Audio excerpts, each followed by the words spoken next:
Hey there, folks. I am occasionally the Loncini reviewer, but today I am your Blockbuster beach bum, where I talk about blockbusters that were successful and blockbusters that flopped from days of old or maybe as recent as last year. Pretty chilled out right now. Don't even feel like talking about a movie, but you know what? This has been coming across my mind today, and I just realized this. It's been 1 year, a little more than a year, since a little film I like to call The Avengers came out and grossed $1.5 billion. That's an impressive sum of money. Now I'm going to talk about that today on my first episode of the Blockbuster Beach Bum.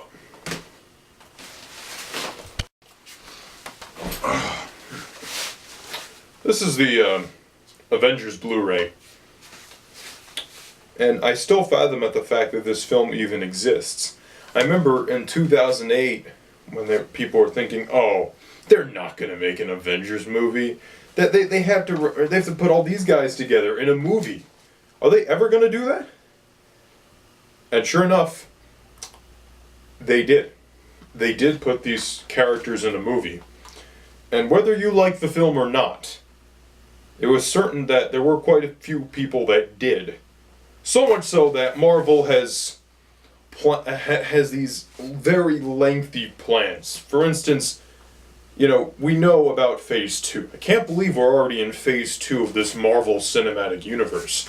I mean, when you think about it, Phase 1 was in 2008. That was 5 years ago. Began with Iron Man. Phase 1 concluded with The Avengers, which was last year, by the way.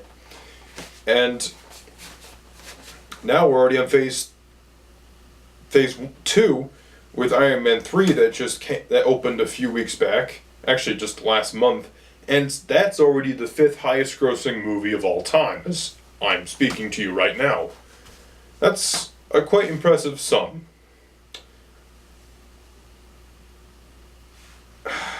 So, what do the Blockbuster Beach Bum, make of this? Well, I have to talk to you about a film that was released 4 years ago, known as The Dark Knight. Now, The Dark Knight, for a lot of friends that I know of who don't like superhero films, The Dark Knight was the superhero film that made them go, you know what? This genre has potential. Because there are people out there who don't like superhero movies, whether it's because they don't stay faithful to the comics or just because they find it's just silly action and silly adventure and stupid things happening on the screen, which that does happen. But The Dark Knight seemed to be the peak of superhero film maturity. It was as adult as a superhero film intended for a mass audience, at least, or a PG-13 rating could really go. And that impressed a lot of people.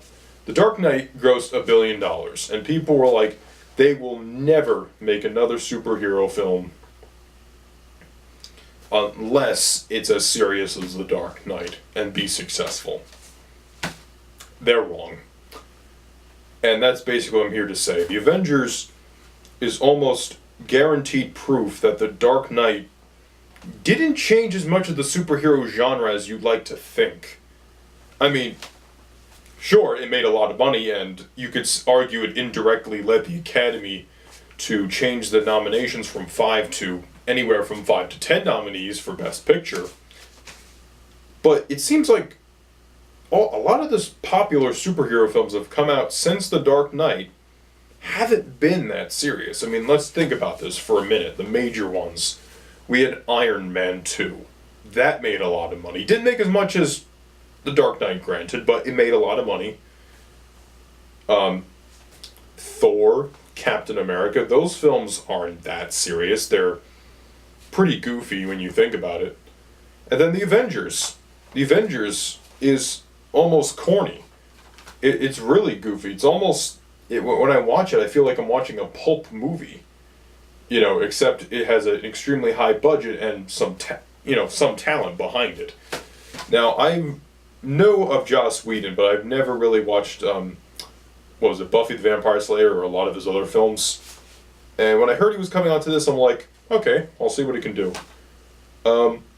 There are plot holes in this film. There are plot holes. that happen, and stupid things that do happen within this film. However, there's another part of me that watches this film and says, wow, I had so much fun watching this film. And that's why I say The Dark Knight really didn't change anything, because $1.5 billion had a happy ending. I mean, maybe there were some untied issues that happened, but they were pretty much glossed over because you were like, yeah, the Avengers kicked ass, right? I mean, come on. Whereas something like Dark Knight was very depressing, and that's great, but what other really hardcore, serious superhero movies came out after that? I mean, The Dark Knight Rises, which, depending on whether or not you like that film, you could make an argument that was successful, which personally I'm on the side that says it's okay, but I think it's just not that good. I think Man of Steel, which I hope that does well. I mean, that's my most anticipated movie this year, which I'll talk about another day. And, yeah, I mean, wow. Just, the fact that the Avengers came out a year ago is really astonishing. Remember, people are like, oh, I can't wait for this movie. And I guess that's why I like it a lot, is because I wasn't looking forward to this film as much as most people were. I mean, I was like, okay, I'll check it out once. I probably won't get it on Blu-ray, because, I mean, the only Marvel, like, cinematic universe movie that I had on Blu-ray, and I still have it on Blu-ray, is the first Iron Man, which I think is an excellent film, even outside the superhero genre, and I think probably had a tighter script than the Avengers did. So what do I like about this film? What don't I like? Well, here's what I don't like. I don't like that they use Loki as the villain. Now, I like Tom Hiddleston as an actor, and I've seen Midnight in Paris, Warhorse, but it's basically just using the same villain as Thor, as most people have noted. Also, his character is just not that interesting, and he's not Loki. He doesn't really deceive you a lot. He does these little deceiving things, but it's not like, you know, when you think of Loki, he's the god of mischief, and you want more mischief out of this character. He does like 2 things that are very mischievous, and that's it. You know, I didn't like the fact that Jeremy Renner was completely wasted. He's not like one of my favorite actors or anything, but you know, the fact that you just made him a villain for basically like mind controlled for most of the film really says something. It's like you really just didn't care about this character. I think he had like a minor thing in Thor, minor cameo in Thor, if I remember correctly, and then you just have him go rogue for most of the film. I mean, this guy didn't even have his own solo movie. I mean, Scarlett Johansson's Black Widow character, she didn't have her own movie, but she was in Iron Man 2, and she had more screen time. So that kind of bugged me a lot. The scenes where Loki was talking about to like the other people that were like in the other realms and stuff, I didn't really care for that. It was just kind of silly. So it's like, come on. I don't know. I just didn't care for that. It was very generic. There's the Loki's plan in like making the Avengers like distrust each other is a bad plan, and even Tony Stark calls him out on it. So, good job, Loki, for being a terrible villain, I guess. Oh my god. So, what do I like about this film, though? It's fun. The third act is very generic, I'll say that. Oh, that's the other thing. The third act. The third act of this film looks very much like the third act in the recent Transformers movie, Dark of the Moon, which I unfortunately saw on the big screen, and I hated it. First off, because I'm not a Transformers fan anyway, and second, it was just so stupid. I couldn't care about any of the characters anyway, because none of the actors really tried. I mean, John Turturro I liked, but that was about it. I mean, that's kind of sad when your most compelling character is John Turturro in a few scenes. I don't know. That's just me. But what I like about this film, let me get to that. Robert Downey Jr. He is 90% of the reason why I saw this film, because as much as Iron Man 2 wasn't that good in my opinion, Robert Downey Jr. was still good. Like, you can give me the worst movie of all time and put Robert Downey Jr. in it as Iron Man, and I'm like, you know what, this will be an okay movie. because he plays that role so well because it's basically him. You can't separate him from the role now. They're one and the same. And he has some funny one-liners. Like, one of my favorite lines is when Gwyneth Paltrow's character, Pepper Potts, calls Agent Coulson Phil, and he's just like, his first name is Agent, and it's kind of a silly line, but it's Tony Stark, being Tony Stark in this movie, so it's kind of cool. I think Chris Evans and Thor are more comfortable with their characters now. They only had like one film apiece as those characters before this, and now I think that they're really settling into their characters. I think Chris Hemsworth wears that costume really well, because when you look at that costume in like the animated shows or like the cartoons, you're like, this outfit's totally ridiculous. But when he wears it, I feel it looks pretty good. Chris Evans as Captain America, I still haven't gotten used to the mask on the suit. I just don't like that, not one bit. But I like Chris Hemsworth. Chris Evans. Excuse me, Chris Evans as Captain America. I think he's really good. Because he has his old-fashioned view of things, but at the same time he has to realize that he's in a changing world. He's no longer in the 1940s. And then Mark Ruffalo. Mark Ruffalo is great because, Ed Norton in the other Hulk movie, which I thought that movie was okay, and I liked Ed Norton in it, but then I heard Mark Ruffalo was cast, and I'm like, that's interesting. Let's see what happens. And it turns out he was really good. He was really good as the Hulk, in my opinion, and mostly Bruce Banner. And that's why they won't do a Planet Hulk movie, is because, think about it, we like Mark Ruffalo too much for him just to do motion capture the entire film. It's a waste of talent. And I guess that's where 90% of the reason why I love this movie lies, is the fact that I like these characters. And I know that's a very immature response, but that's really it. It's because I like Iron Man, I like Thor, Captain America, and the Hulk together in this movie. And Scarlett Johansson. I think she's hot, so there you go. And the fact, there's certain scenes that I really love. I love the attack on the airship, and Hulk versus Thor, and you see Hulk trying to pick up Thor's hammer and he can't pick it up, and I'm like, that's a great moment.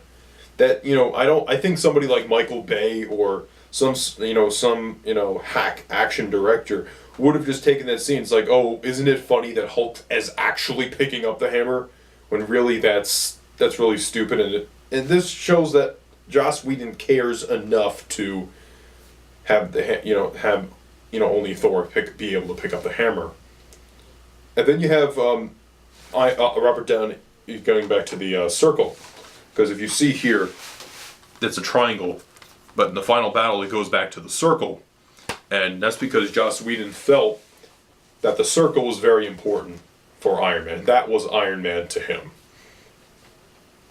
So certain elements like that, you get the sense that Joss Whedon does care. There are other plot issues, like, for instance, why would Loki create a failsafe? Excuse me. Why would Loki create a device, the staff, and have it be like the only weakness for the Tesseract portal? I just don't get that. The other thing I don't like about the Avengers is the fact that the whole bomb issue is kind of thrown off. I mean, I'm thinking to myself, that's a really interesting issue. It's like a Marvel movie is deciding, we're going to bomb New York, because we just can't handle the situation. And I'd like to see that problem maybe come up in the later films. I'm glad in Iron Man 3 they kind of addressed Tony's PTSD when he was, going into that wormhole, or like that portal. But the only reason I didn't like that so much is because they made it a joke. And I don't think... I don't know. I just don't think it works as a comedic element. I was really looking forward to that in Iron Man 3, but it was kind of flimsy, and I don't think Shane Black took advantage of that in Iron Man 3. So, final verdict on the Avengers. The Avengers proves that superhero movies don't need to be sophisticated. They don't need to be as intelligent as The Dark Knight. let that be said. The Avengers proves that you could have a dumb, silly superhero movie and still have it make money. And in the case of the Avengers, the highest grossing superhero film of all time. I mean, that's pretty incredible. And it seems like the Avengers is more of an influence than the Dark Knight. Because the Dark Knight, sure, it influenced like the Academy and all of that, but the Avengers has a bigger influence on superhero films as a genre. Now, I'm not saying Dark Knight isn't good or anything. To me, it's one of the best superhero movies ever made. I'm just questioning the influence that the films have had. I mean, I know it's going to have a more long-term effect, maybe, but for right now, let's think about the Avengers. The Avengers is launching off, is almost helping kick off Phase 2 of the Marvel Universe. They're already thinking about Phase 3, which is like several years from now. And then now Warner Brothers wants to get on this superhero group bandwagon with Justice League. But what's the problem with Warner Brothers? They wrote themselves into a corner because of the Christopher Nolan Batman films. Which, I like those films, but the problem with those films is that you cannot create a Justice League franchise off of Nolan's Batman films, which I respect, but at the same time, I'm worried about Warner Brothers because now they're going to rush into this Justice League. Or it could possibly be that they're going to rush into this Justice League. I hope they don't. I don't think they will. And I think Man of Steel will do well enough where they'll be like, you know what, let's take our time with some of this, and let's think about our decisions. But for right now, the Avengers, in terms of influencing the superhero film as a franchise genre, has probably had a more profound influence in the tentpole aspect of superhero films than The Dark Knight did. Yes, the Iron Man 2 was slightly darker, but again, it's still a Marvel film, so you can't have it be really dark. I don't really think they were influenced that much by The Dark Knight. They were just, let's take this into a different direction, and it didn't work out that well, but it still made the film a lot of money. So, The Avengers. If you like this film, great. If you don't like this film, perfect. But understand that this film is making changes. This is a pretty big film.